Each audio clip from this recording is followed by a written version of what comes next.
Hi guys, Eden here from Try Ko Lang Recipes, and for today, magluluto ako ng isa sa mga paborito kong dish, which is the buttered garlic shrimp. Now, for the ingredients, we have 1 kilo of shrimp. This is already deveined.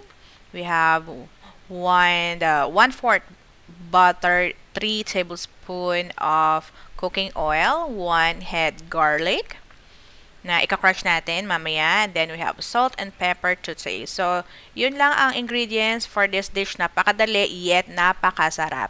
So, before we start cooking guys, please subscribe to my channel, Try Ko Lang Recipes, for more Filipino dish.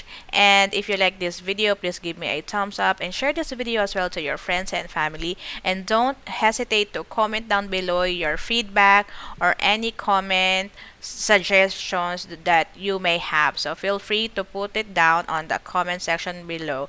Okay, so without further ado, let's start cooking.